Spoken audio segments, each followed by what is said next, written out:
வணக்கம். வாழ்க வளமுடன். பைபிள்ல ஏசப்பா பல இடங்கள்ல விண்ணுலகத்தில் உள்ள என் தந்தையின் செயல் அவர்தான் செய்யறாரு, அவர்தான் சொல்றாரு அப்படின்னு எங்கேயுமே தன்னை முன்னிறுத்திக்கவே மாட்டாரு. இப்போ இறைவனே இறங்கி வந்தாலும் தன்னை முன்னிறுத்திக்க விரும்பல. ஆனா மனிதர்கள் எப்பவுமே நாங்கிற தன்மையிலே தான் வாழ்ந்துகிட்டு இருக்காங்க. நாங்கிற அந்த அகங்காரம், ஆணவம், இந்த தன்மையில தான் வாழ்ந்துகிட்டு இருக்கிறாங்க. ஒரு வசனம் இருக்கும், நான் கனிவும் மனத்தாழ்மையும் உடையவன், என் நுகத்தை ஏற்றுக்கொண்டு என்னிடம் கற்றுக்கொள்ளுங்கள் அப்படின்னு சொல்றாரு. என்கிட்ட கத்துக்கோங்க, என் அந்த மனத்தாழ்மையை என்கிட்ட கத்துக்கோங்க அப்படின்னு சொல்றாரு. யார் ஒருத்தர் தன்னை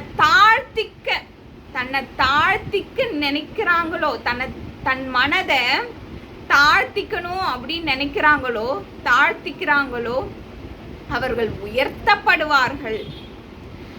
சரி, பிறர் குற்றவாளிகள் என தீர்ப்பு அளிக்காதீர்கள், அப்போதுதான் நீங்களும் தீர்ப்புக்கு உள்ளாக மாட்டீர்கள். நீங்கள் அளிக்கும் தீர்ப்பையே நீங்களும் பெறுவீர்கள். நீங்கள் எந்த அளவையால் அளக்கிறீர்களோ அதே அளவையாலே உங்களுக்கும் அளக்கப்படும். இந்த பிரபஞ்சத்துல சில விதிகள் இருக்கு, சில ரூலோட தான் இந்த பிரபஞ்சம் செயல்பட்டுக்கிட்டு இருக்கு. அது என்ன அப்படின்னா, இப்போ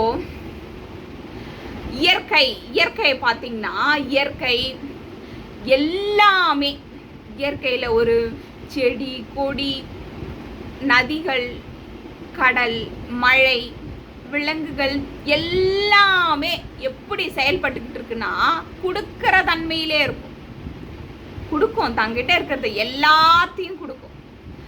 ஆனா மனிதன் பாருங்க, ஆப்போசிட் டைரக்ஷன்ல போயிட்டு இருக்கு. அவன் வாங்குற தன்மையில இருக்கிறான். நம்மளும் இயற்கை தான், மனிதர்கள் கூட இயற்கை தான் இல்லையா? அப்போ நம்ம எப்படி இருக்கிறோம்? ஆப்போசிட் டைரக்ஷன்ல போயிட்டு இருக்கிறோம். இன்னொன்னு என்ன அப்படின்னா, நம்ம இந்த உலகத்துல என்ன செயல் செய்யறோமோ, அது என்ன செயலா வேணா இருக்கட்டும், என்ன செயல் செய்யறோமோ இல்ல வார்த்தைகள், ஒவ்வொரு வார்த்தைகளும் சரி, எல்லாமே பிரபஞ்சத்துல ரெக்கார்ட் ஆகிட்டே இருக்கு, பதிவாகுது. நம்ம ஒவ்வொன்று என்ன செய்யறோமோ அது நமக்கே ரிஃப்ளெக்ட் ஆகும், அது நமக்கே நடக்கும். நம்ம மற்றவங்களை தீர்ப்பளிக்கிறோம், நீங்க குற்றவாளிகள் அப்படின்னு நம்ம தீர்ப்பளிக்கும் போது அந்த தீர்ப்பு நமக்கே தான் வரும். நம்ம ஒருத்தருக்கு குழி தோன்றோம் அப்படின்னா நமக்கே தான் நம்ம தோண்டிக்கிறோம் அப்படின்னு அர்த்தம். இந்த ஒரு உண்மை எல்லாருக்குமே தெரிஞ்சுன்னா யாருமே தப்பே பண்ண மாட்டாங்க. ஏன் அப்படின்னா, மற்றவங்களுக்கு பாவம் செய்யும் போது அந்த பாவம் எனக்கே தானே வரும். அப்போ நம்ம செய்ய மாட்டோம். மிகப்பெரிய ஒரு பிரபஞ்ச ரகசியத்தை ஏசப்பா உடைக்கிறாரு. இப்படித்தான் பிரபஞ்சம் செயல்பட்டுக்கிட்டு இருக்கு, இதுதான் நடக்குது, இப்படித்தான் நடக்குது. நீங்க செய்யற ஒவ்வொரு செய்கைகளுக்கும் நீங்க பதில் சொல்லியே ஆகணும். வள்ளுவர் கூட ஒரு குறள்ல சொல்லுவாரு, முற்பகல் செய்யின் பிற்பகல் விளையும் அப்படின்னு. அப்போ நம்ம சொல்ற நம்ம எல்லா ஒரு வார்த்தைகள் கூட நம்ம தெரியாம விட்டுட்டு இருப்போம். அந்த வார்த்தைகள் கூட மறுபடியும் நமக்கு வந்து சேர்ந்துரும்.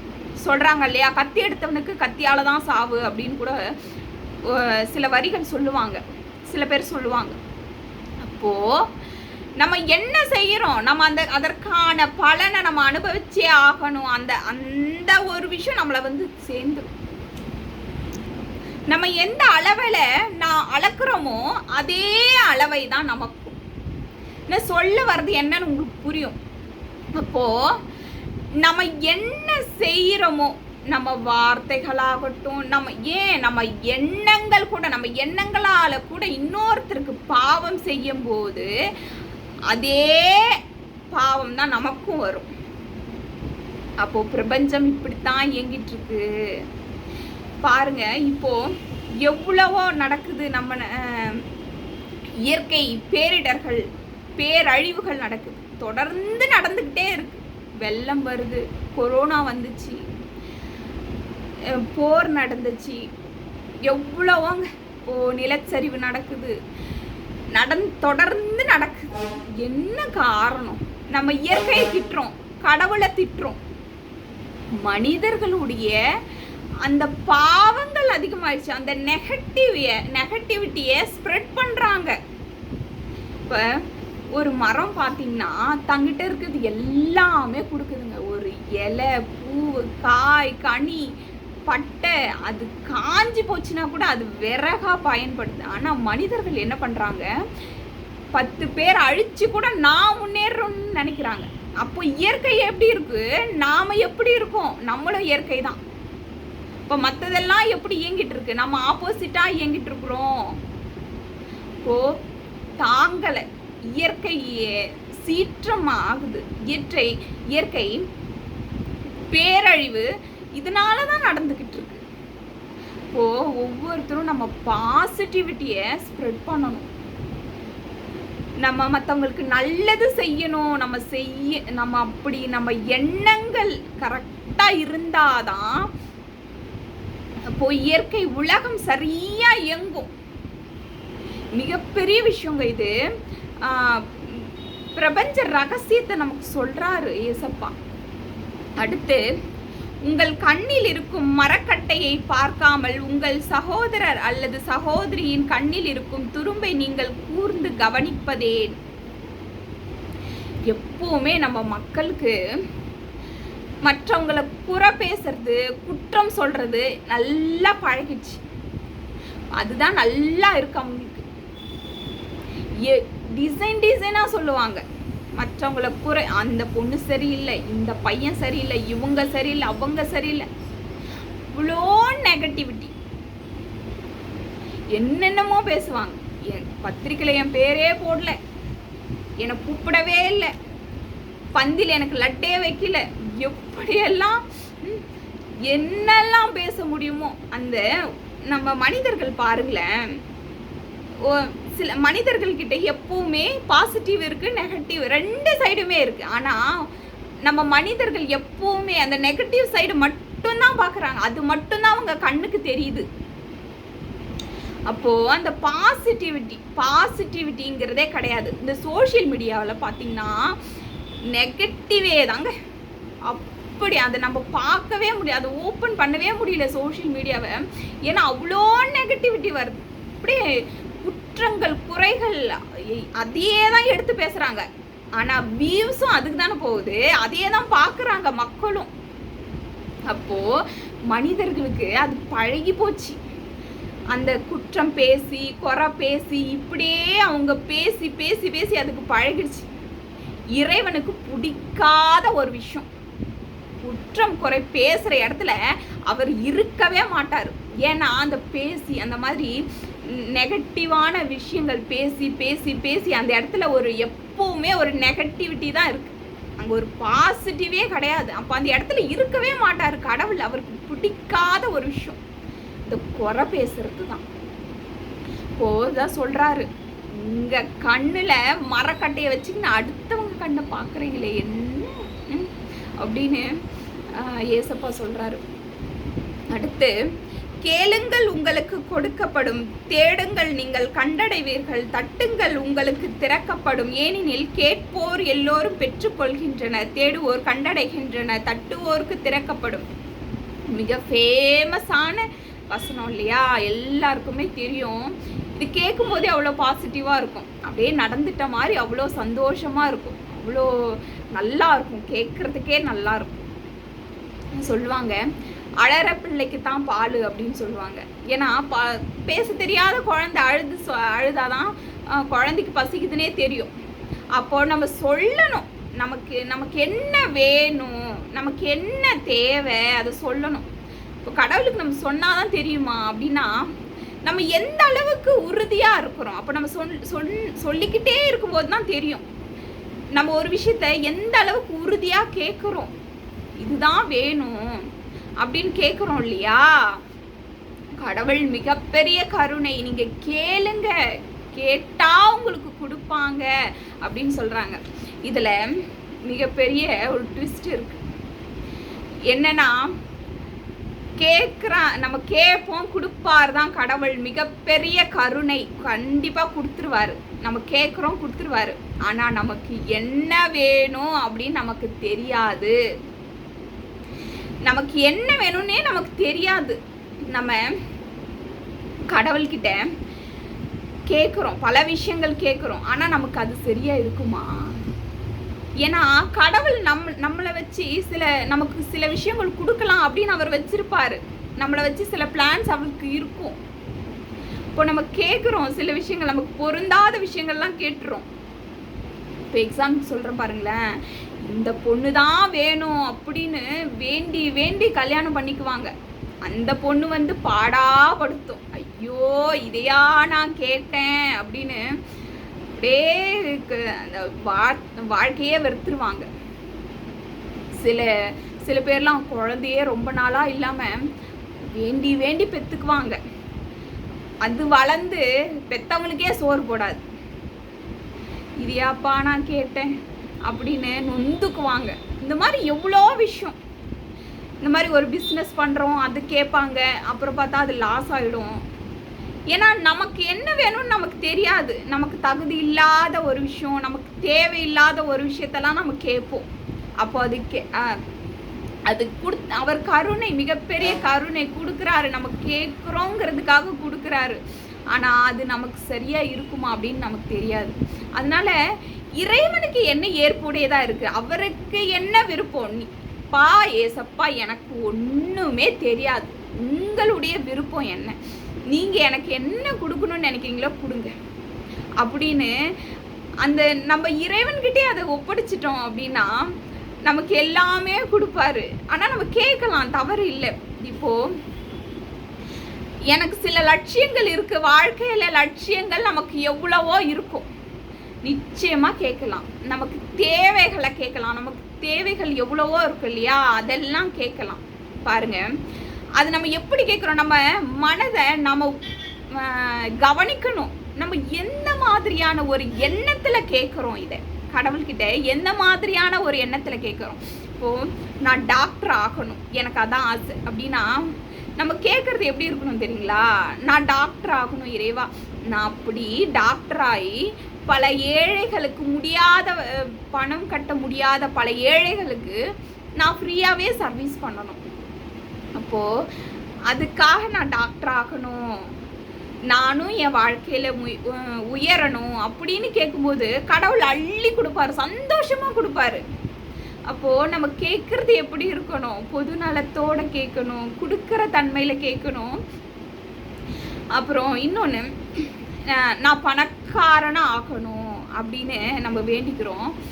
அப்போ அப்படி பணக்காரனாக ஆகணும்னா எப்படி வேண்டிக்கணும், நான் பணக்காரனாக ஆகி பல பேருக்கு நான் நல்லது செய்யணும், நான் சோறு போடணும், இல்லாதவனுக்கு சோறு போடணும், படிக்க முடியாத பிள்ளைகளை படிக்க வைக்கணும். அப்போது அதுக்காக என்னை பணக்காரனாக ஆக்கு அப்படின்னு நீங்கள் கேட்டிங்கன்னு வச்சிங்களேன், அப்படியே கடவுள் அள்ளி சந்தோஷமாக கொடுப்பாரு. வச்சுக்கோ, நீயே வச்சுக்கோ அப்படின்னு சந்தோஷமாக கொடுப்பாரு.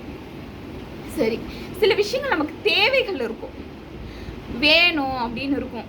இப்போது பக்கத்து வீட்டுக்காரன் கார் வச்சிருக்கிறான், எதிர் வீட்டுக்காரர் கார் வச்சிருக்கிறான், அதனால எனக்கும் கார் வேணும் அப்படின்னு கேட்கறது, இப்போது இது ஃபெயிலியரில் போய் தான் முடியும்.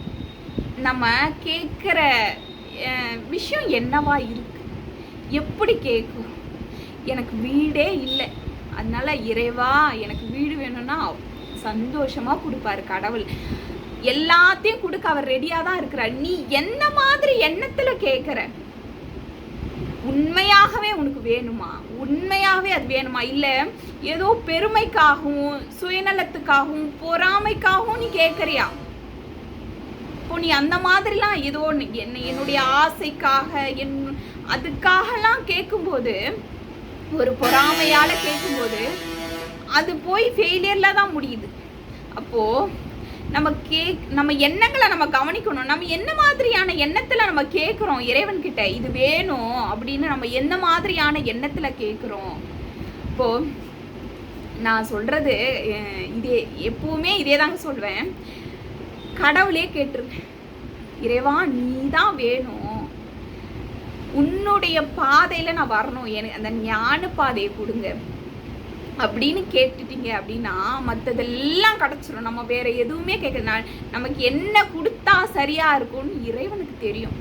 அவர் பார்த்துப்பாரு எல்லாத்தையும். சரி, உங்களுள் எவராவது ஒருவர் அப்பத்தை கேட்கும் தன் பிள்ளைக்கு கல்லை கொடுப்பாரா? அல்லது பிள்ளை மீன் கேட்டால் பாம்பை கொடுப்பாரா? தீயவர்களாகிய நீங்களே உங்கள் பிள்ளைகளுக்கு நற்கொடைகள் அளிக்க அறிந்தீர்கள். அப்படியானால் விண்ணுலகில் உள்ள உங்கள் தந்தை தம்மிடம் கேட்போருக்கு இன்னும் மிகுதியாக நன்மைகள் அளிப்பார் அல்லவா? அம்மா பசிக்குது அப்படின்னு குழந்தை வந்து கேட்கும்போது நம்ம கல்லையா எடுத்து கொடுப்போம். மீன் கேட்குற குழந்தைகிட்ட பாம்பையா கொடுப்போம். அப்போ பொல்லாத ஜந்துக்களாகிய நம்மளே இவ்வளோ கருணை காட்டுறோமே நம்ம பிள்ளைங்க மேல, அந்த கருணையே உருவான இறைவன் நம்ம மேல கருணை காட்ட மாட்டாரா? கடவுள்கிட்ட கேளுங்க, உங்களுக்கு என்ன வேணுமோ கேளுங்க அப்படின்னு சொல்றாரு. அதாவது மிக கடவுளை சொல்லுவாங்க தனி பெரும் கருணை அப்படின்னு சொல்லுவாங்க. அதாவது அம்மா மாதிரி கருணையா இல்லை இவங்க மாதிரி கருணை, அவங்க யார் மாதிரியும் கருணை கிடையாது. அந்த கருணை தனி பெரும் கருணை, அது தனி, எதோடவும் ஒப்பிட முடியாது. இவங்கள மாதிரி தான் கருணை அப்படின்னு எதோட ஒப்பிட முடியாது. அப்பேற்பட்ட கருணை கண்டிப்பா நீங்க கேட்கறதெல்லாம் கொடுக்கும், நம்பிக்கை கொடுக்குறாரு. கேளுங்க, இறைவன் கிட்ட கேளுங்க. ஆனா என்னை பொறுத்த வரைக்கும் அவர் உணர்த்துறது என்ன அப்படின்னா, இந்த உலகியல் விஷயங்களை பத்தி கேட்கறத விட நீங்க கடவுளை கேளுங்க, விண்ணுலகத்தை கேளுங்க, அந்த ஞானத்தை கேளுங்க அப்படின்னு தான் அவர் உணர்த்துறாரு.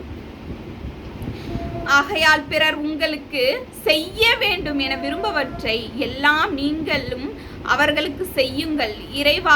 இறைவாக்குகளும் திருச்சட்டமும் கூறுவது இதுவே. இங்க என்ன சொல்றாரு, நீங்க ஒருத்தருக்கு செய்யணும். இப்போ நமக்கு யாராவது திட்டினா நமக்கு பிடிக்காது இல்லையா? நம்ம அதை விரும்புவோமா? யாராவது நமக்கு சண்டை போட்டா நமக்கு பிடிக்காது, அதை விரும்ப மாட்டோம் இல்லையா? யாராவது நமக்கு கோவப்பட்டா நமக்கு பிடிக்காது.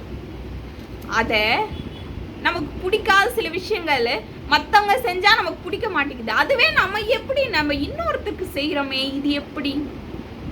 இது சரியில்லை இல்லையா? நம்ம ஒரு விஷயத்தை எதிர்பார்க்குறோம். அன்பா இருந்தா எனக்கு ரொம்ப பிடிக்கும், மற்றவங்கள அன்பா இருக்கணும், என்கிட்ட அன்பா பேசணும் அப்படின்னு எதிர்பார்க்குறோம். அதே தானே நம்மளும் மற்றவங்களுக்கு செய்யணும். நமக்கு கோவப்பட்டா நமக்கு பிடிக்கல, ஆனா நம்ம கோவப்படுறோமே இல்லையா? அப்போ மற்றவங்க கிட்ட இருந்து எதிர்பார்க்குற ஒரு விஷயத்த நாம மற்றவங்களுக்கு செய்யுங்க அப்படின்னு சொல்றாரு. மிகப்பெரிய விஷயங்க இது. நமக்குலாம் சைக்காலஜிக்கல் ட்ரீட்மெண்ட்டாவே அதை சொல்றாரு. எப்பவுமே மற்றவங்க கிட்ட இருந்து எதிர்பார்த்துக்கிட்டே இருக்கிறீங்களே, நீங்க கொடுத்துருங்க. இங்க அன்பு தாங்க பற்றாக்குறை. மனிதர்கள்கிட்ட அன்பே கிடையாது. இப்போ அன்பு ரொம்ப குறைஞ்சி போச்சு. எவ்வளோ ஆத்மாக்கள் அன்புக்காகத்தான் இயங்குது. பல மனிதர்கள் இங்க அன்புக்காகத்தான் இயங்கிட்டு இருக்காங்க. அப்ப அன்பை கொடுங்க, அதை பெறணும் அப்படின்னு ஆசைப்படுறாங்க. நமக்கு வேணும் தான், நம்ம அன்பு வேணும் அப்படின்னு எதிர்பார்க்குறோம் இல்லையா? அதை மற்றவங்களுக்கு கொடுத்துருங்க அப்படின்னு சொல்றாங்க. நான் இதோட மழை பொழிவு டாபிக்கை இந்த வீடியோவோட நான் முடிச்சுக்கிறேன். அவரு பல இவ்வளோ சொல்றாரு இல்லைங்களா? இவ்வளோ விஷயங்கள் சொல்றாரு. ஒவ்வொன்று இவ்வளோதான் கருத்தா, இவ்வளோதான் சொல்ல வராரா, நீங்க சொல்றது இவ்வளோதானா அப்படின்னா நம்ம இதை முடிக்கவே முடியாது. இவ்வளோதாங்க இதுக்கு அர்த்தம், இதனுடைய விளக்கம் இவ்வளோதான் அப்படின்னு நம்மளால முடிக்கவே முடியாது. ஏன்னா அவ்வளோ ஆழம். இது என்னுடைய ஒரு மைண்ட் செட்லேருந்து நான் சொன்னேன். இது இவ்வளோதான் அர்த்தம்னு கிடையாது, இது மிகப்பெரிய ஆழத்தை கொண்டு போகுது. என்ன புண்ணியம் செஞ்சோன்னு எனக்கு தெரியல. எனக்கு ரொம்ப சந்தோஷமா இருக்குக்கா. எனக்கு எவ்வளோ பெரிய பிளெஸ்ஸிங்ஸை ஜீசஸ் கொடுத்துருக்குறாரு. Thank you Jesus. நான் இன்னும் எவ்வளோதான் நான் நன்றி கடன் பட்டிருக்கேன்னு தெரியல ஏசப்பாவுக்கு. அவ்வளோ சந்தோஷமா இருக்கு. இப்போ இவ்வளோ பாயிண்ட்ஸ் இவ்வளோ சொல்கிறாரு. வேற வேற வேற வேற மாதிரி சொல்றாரு. இந்த பாயிண்ட்ஸ் எல்லாமே ஒரு புள்ளியில வந்து அடங்குது. இது எல்லாமே ஒரு கோர் பாயிண்ட்ல அடங்குது. அது என்ன அப்படின்னா கருணை, அன்பு, இரக்கம். இப்போ இதைத்தான் குறிப்பிட வருது ஒவ்வொன்று. பாருங்க, எல்லாமே எல்லாமே உணர்த்துவது கருணை. சொல்லுவாங்க சர்வலோக நிவாரணி அப்படின்னு சொல்றாங்க இல்லையா? எல்லா நோய்க்கும் ஒரே மருந்து கருணை தாங்க. அந்த ஒரு மாத்திரை எடுத்துக்கோங்க, அது ஒன்று எடுத்துக்கோங்க, அதை ஒரு விஷயத்த கற்றுக்கோங்க. இப்போ எவ்வளோ குற்றங்கள் நடக்குது இல்லையா? அந்த உலகத்தில் எவ்வளோ குற்றங்கள் நடக்குது, பாவங்கள் நடக்குது. எல்லாத்துக்குமே ஒரே தீர்வு தான் கருணை, இரக்கம். இரக்கமா இருக்கிறவன் இன்னொருத்தனை கத்தியால குத்த மாட்டான். இரக்கமா இருக்கிறவன் இன்னொருத்த பொருளுக்கு ஆசைப்பட மாட்டான். இரக்கமா இருக்கிறவன் ஒரு பெண்ணுகிட்ட தவறா நடந்துக்க மாட்டான். இரக்கமா இருக்கிறவன் குற்றம் பேச மாட்டான், குறை பேச மாட்டான், மற்றவங்களுக்கு துன்பம் தர மாட்டான், மற்றவங்களை கஷ்டப்படுத்த மாட்டான். இரக்கம் இருக்கிற இடத்துல மன்னிப்பு இருக்கும், இரக்கம் இருக்கிற இடத்துல அன்பு இருக்கும், இரக்கம் இருக்கிற இடத்துல எல்லா நல்ல குணங்களும் இருக்கும். அப்போ ஒரே ஒரு தீர்வு தாங்க இந்த உலகம் எல்லாத்துக்குமே ஒரே தீர்வு கருணை. இந்த ஒன்று தாங்க ஏசப்பா சொல்ல வர. இது ஒரு விஷயத்தை எடுத்துக்கோங்க, இது ஒன்னே ஒன்று நீங்கள் ஃபாலோ பண்ணுங்க. நான் கருணையாக தான் இருக்க போகிறேன், இரக்கமாக இருக்க போகிறேன் அப்படின்னு நம்ம முடிவு பண்ணிட்டோம் அப்படின்னா இந்த எல்லா பாயிண்ட்ஸுமே இதுக்குள்ளே அடங்கிடும். சரிங்களா? Thank you Jesus, thank you so much. வாழ்க வளமுடன், எல்லா உயிர்களும் இன்புற்று வாழ்க.